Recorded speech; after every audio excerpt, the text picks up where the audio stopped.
In today's world, there is a growing idea that if a person, company, or brand does something bad, something offensive, something unethical or politically wrong, we should stop supporting them.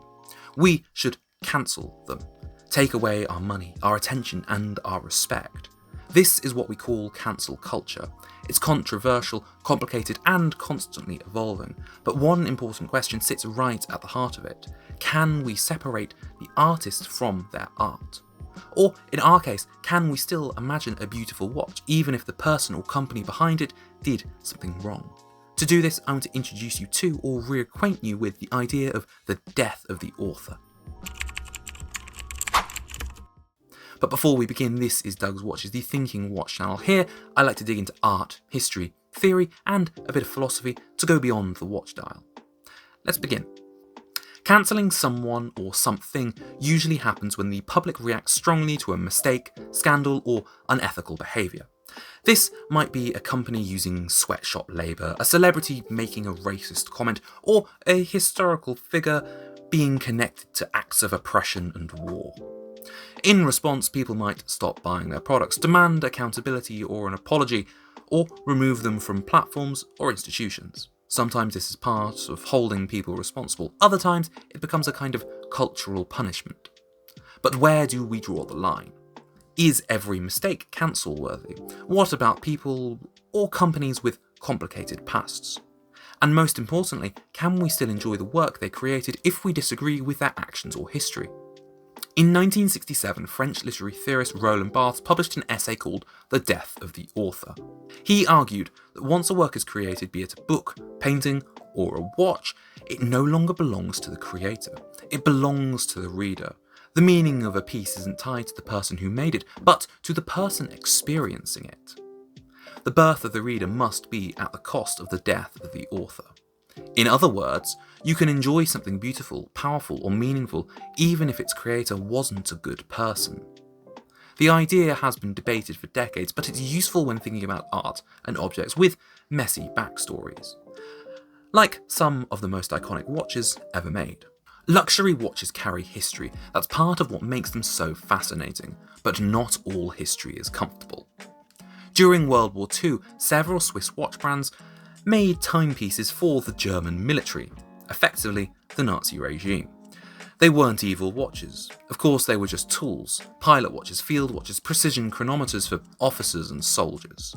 But the brands that made them, IWC, Jaeger-LeCoultre, Allon and Journe, and others did in fact sell watches to the Nazis.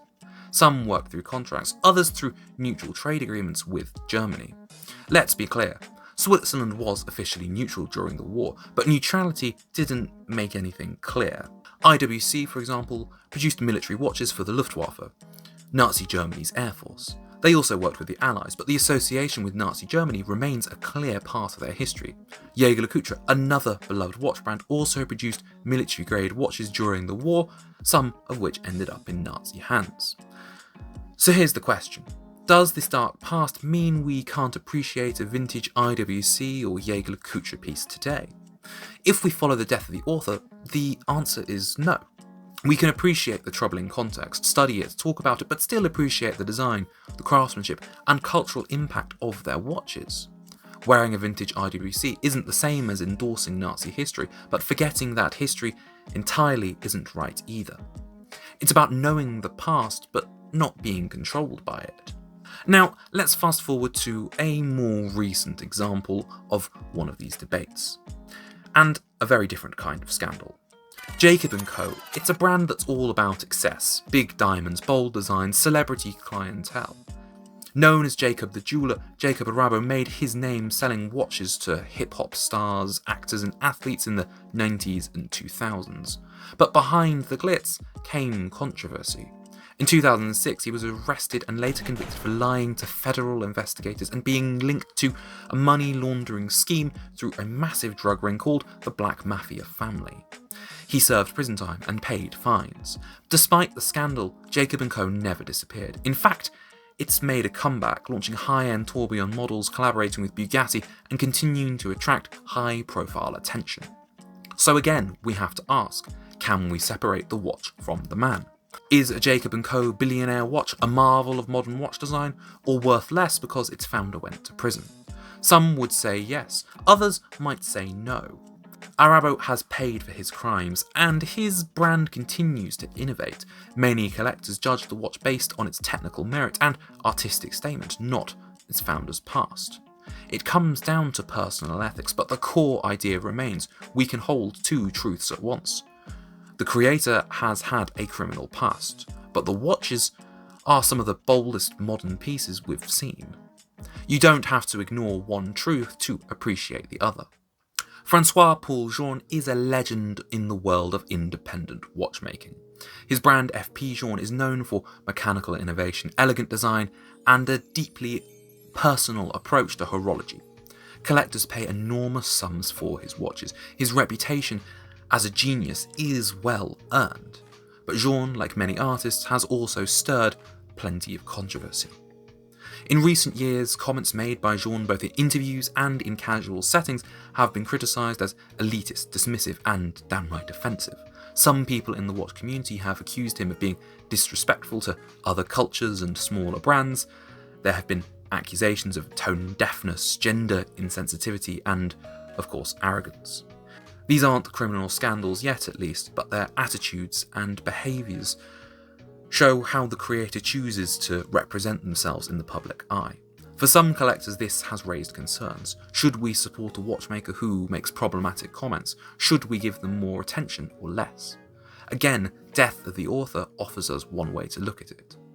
An FP Journe chronometer bleu is not just an extension of the man himself, it's a product of design, skill, engineering, and aesthetic power. You don't need to agree with every opinion of Francois-Paul Journe to recognise that his watches are some of the finest mechanical works of our time. You can acknowledge the problem, stay informed, and still appreciate the craft.